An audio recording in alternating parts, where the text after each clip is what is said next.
Hey, Tech fans, welcome back to Tech Sideline's high-tech studios located in the Virginia Tech Corporate Research Center in Blacksburg, Virginia, for another edition of the Recruiting Roundup. This is the show where you will find the best analysis on Virginia Tech football and basketball, men's and women's recruiting, and you can't find better coverage anywhere.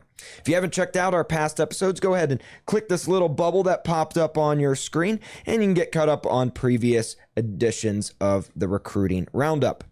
The Recruiting Roundup is brought to you by Tech Sideline's presenting sponsor, First Bank and Trust Company. But Tech Sideline is also sponsored by the Hokie Way, whose countdown to kickoff campaign is underway all this month. This is a huge campaign for the Hokie Way that generated over $500,000 in NIL funds last year. We'll be featuring updates on the campaign all month long, so check out Tech Sideline to find out how to donate. We'll also drop a link in the YouTube description, so look for that as well. NIL, very important, very pertinent when it comes to recruiting, and that's what we're going to get into today. With all that out of the way, I am Nick Brown, that's lead analyst and columnist, and the redshirt aficionado himself, Chris Coleman, and behind the scenes we have Giovanni Heater punching the ones and twos. Chris, I want to start off today kind of on a bad note. Virginia Tech misses on another safety recruit, this one an in-state, Messiah DelHomme. He went north to Maryland instead of west to Virginia Tech and kind of threw us a curveball. You thought he was going to Ohio State. You know, I think he was an Ohio State lean at one point. Ultimately, with his broken leg that he sustained this summer, I don't think he was a take for Ohio State at the end. And I would have thought he would have come to Virginia Tech after Ohio State. You know, when I was down in Charlotte for ACC football kickoff, a Virginia Tech person down there told me that the Tech staff had talked to a recruit earlier that day who was going to commit to a Big Ten school. And this player flat out told the Tech staff, if Virginia Tech was in the Big Ten, I would be coming to Virginia Tech. I think that was Messiah DelHomme. That's my guess. I don't know it for a fact. I think his number one choice was the Big Ten, obviously, so therefore Ohio State. But when Ohio State said, we can't take you with that broken leg, I think his number two choice was the other Big Ten school that was recruiting him, which was Maryland. So I think this is a situation where, you know, conference membership just played a huge role. And as far as those other guys go, you know, you lose Delane to Ohio State.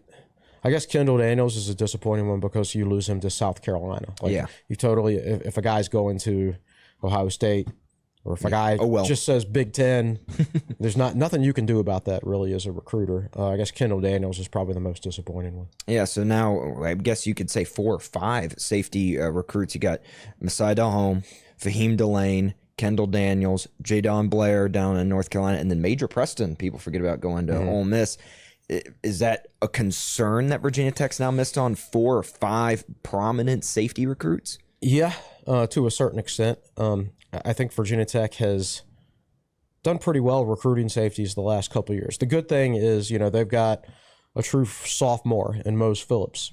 And then you've got a true freshman in Quentin Reddish that everybody's really high on. So there's 2 very good young safety prospects in the program right now. So it's not as huge of an issue. It's not an emergency. Don't slap that red button yet. Particularly with the transfer portal these days. It's not as big of an issue. So we'll have to wait and see what happens. But yes, when you miss out on that many top prospects at one position, then, you know, yeah, it's a cause for concern. Whether that's a 1-year cause for concern or whether the script flips next year, we'll just have to wait and see. Well, let's dive into some good news. And, we're going to go to a position where Virginia Tech has an abundance of riches right here. Kind of embarrassing, actually, for the Hokies. Starting off, say it with me, once again, another 4-star receiver commits to Fontel Mines and Virginia Tech.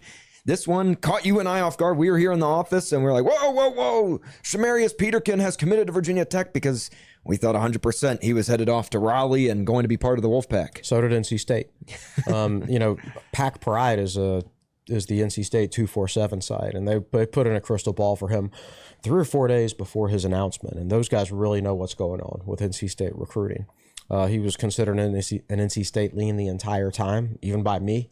I'd basically forgotten about him ever since his official visit, and it We both threw up our arms. right. It didn't seem to move the needle for him, but I think Virginia Tech football, Fontel Mines did a great job getting Tech in his top 3, or probably in his top 2. I think Tech was second to NC State heading into it, but I think it took Mike Young coming in to flip it completely in Virginia Tech's favor. If you notice in his press conferences that he was committing for football and basketball. Well, which means the football staff got Mike Young to say, okay, yeah, he can try out for the basketball team when he gets here. Now, that's going to be exceedingly difficult to pull off because your first whereas Micah Matthews, I view as a baseball player first and a football player second. Snook Peterson, I view him as a football player first and a basketball player second. And most people are in agreement that he's a much better football prospect than a basketball prospect. Very smooth athlete. Come in as a true freshman for football. Let's say you don't play and you redshirt, and then you join the basketball team whenever football season ends. So late December, early January, something like that. You've already missed basketball preseason in the first 2 months of the season, so you have to redshirt for basketball as well. And then you repeat the process every year. Like, you're not joining the basketball team until January. Yeah. And then if you're on the basketball team, you're not getting off-season weight room work for football, and he's the type that he needs that weight room in the off season because he's still kind of skinny at this point. My initial take is his basketball dalliance will not last for all that long, but I think it's a good job by Virginia Tech giving him that opportunity because to get him, and if NC State and UNC weren't willing to make that sacrifice for what I don't think will be more than a semester. In my opinion, then that's not outside the box thinking on their part. Well, knowing Mike Young, he's not going to blow smoke and lie to this kid straight out and be like, "Hey, when you come in here, you're going to have to work hard. If you want to pull this off, we're not going to just hand it over to you." Sure, sure. I mean, exactly. And the realistic chances of him being able to break into the rotation, not joining the team until late December, are pretty much non-existent anyway. So this is a situation where, if he does ever contribute to basketball, it would be later down the line. And it would be after he did more physical development. But again, if he keeps playing basketball every year, that would hurt his football development because you're missing that key weight room time in the winter. So I guess the best comparison I can give is Charlie Ward, the great quarterback for Florida State, who also played basketball for the Noles. He played in the NBA, so I think everybody probably views. It's possible. I think everybody thinks he was a great college basketball player. He was not. His best year in college, he scored one more point than MJ Collins did this past season, right? Even though he went on to play in the NBA, because he just wasn't dedicating that much time to it in college because he was playing on the football team. It's just, and that was 30 years ago. Yeah. Yeah. So, and it's even harder these days with these specialized off-season training focuses. So, I like the intent. I like the way Virginia Tech recruited him. I like his willingness to try, but it's going to prove exceedingly difficult.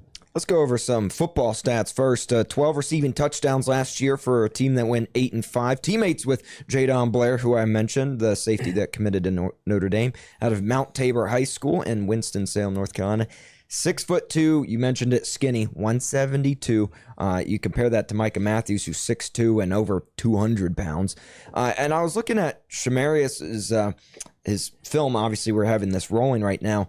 He looks like he's running in slow motion, but he's blowing by everybody. He's just so smooth. Smooth, fluid athlete. He's kind of got those long legs and those long striders. The way they move, they don't look like they're moving as fast. No, it looks weird. They're covering a lot of ground, and you like tall receivers who could run like that. Like I said, I think he's an excellent wide receiver prospect, and ultimately that's where I think his future lies. In basketball, he's described really as a shifty guard who has a lot of bounce to him. He's an athlete, so he can throw it down. He can fly. Well, let's flip the script now to the safety position. Surprise.